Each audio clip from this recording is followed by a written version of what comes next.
The Democratic Alliance is demanding that Ramaphosa fire Mapisa-Nqakula before the end of next week. The party says the president's decision to merely reprimand her does not go far enough. Kobus Murray is the DA Shadow Minister of Defence and he joins me now.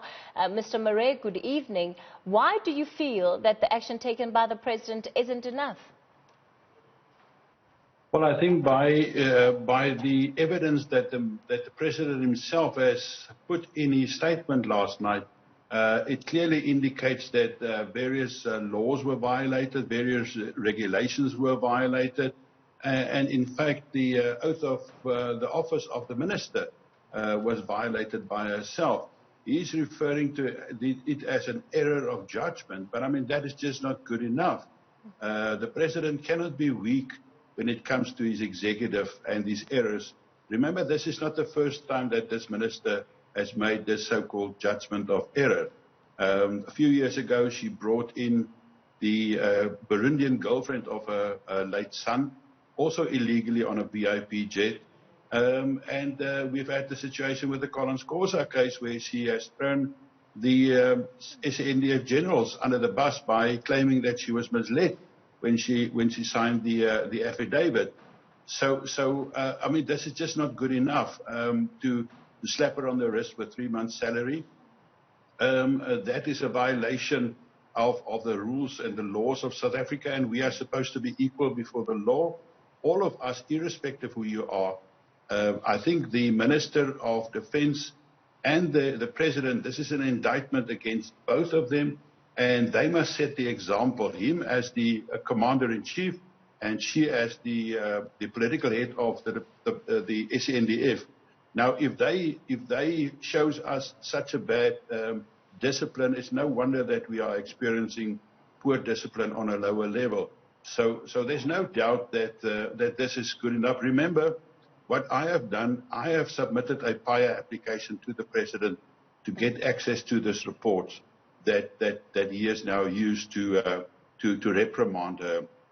I have also submitted charges against all of the people who were on board that aircraft with the police, and it is currently with Littleton Police Station, where they are supposed to investigate this and bring them to book. And we know that the Public Protector is also busy, and we have been heard that the Department of Home Affairs is also busy to see whether any of the state of disaster regulations were also violated in the process. So, Mr. Murray, why then not wait until you have full access to the report, whether by virtue of the PIA application that you've put through, or even through the investigations that the Public Protector and many other of the state entities that you've listed, and wait for them to complete their work? Well, we must remember that all the prima facie evidence and the report so far, as well as what the President himself has stated in his statement last night, is such a gross violations that at least she should be suspended until the end of whatever comes out of these investigations. To keep her in her post, to keep her in charge of the SANDF, by just slapping this on her wrist is just unacceptable. And I mean, I can read to you what the President has said. He said, she failed to adhere to legal prescripts warranting care in the use of state resources. He also said that she acted in a way that is inconsistent with her position. Now, clearly, that is gross violations, and it's an indictment against her and the President and the country and anyone in such a position where clearly there seems to be a lack of trust and faith between her and defense leadership. She has to set the example, he has to set the example, and she has to step aside and at least until, you know, all the evidence has come before us and a proper investigation has been done. Sure. And, you know... You know, fair enough, Mr. Murray, and I hear the call that you're making for her to be fired. On the other hand, however, being 3 months without a salary, surely that is not inconsequential. Well, it's certainly not inconsequential, but I mean, is it appropriate? And that is what one must ask in terms of the violations that has taken place. in many other countries and any organizations, when you have violated the oath of your office and the code of ethics of ministers, surely you would have been replaced long time ago. It only seems here that the president is weak when it comes to his own executive. I don't know whether it's in terms of the factions within the ANC that is very scared to act against certain people.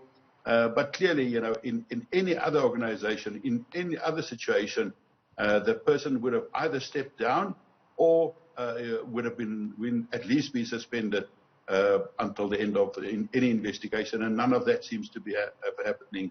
You know, any of us who transgress a law are charged anyway, whether we are paying for a fee or not. We are still, you know, before the law, before the court, and you know, we will probably have a criminal record, and it doesn't seem to be applying to the minister in this case. Sure. I'm going to change gears slightly and ask you a question about the meeting that was called by the former member of the military, one of the leaders of the military, over the weekend. This is Friday, where he invited all of those who are concerned about the ANC's issues to be part of this meeting where those issues would be discussed. Are you, as the DA, worried at all about that? Absolutely. I mean, you know, and I support General Chowki 100% in this regard. The Defence Force is supposed to be apolitical. It serves the country, not supposed to serve a political party or a faction in a political party. It is dangerous. It is uncalled for. It is ill-disciplined. It is just a total threat to our democracy and our constitution. And we will not allow that. And if any of Defence Force soldiers are being involved in that, we will not hesitate to report them to the military ombudsman for investigation, because it's a violation again of their oath of office and their code of ethics. Totally unacceptable, and we will oppose that with everything within our power.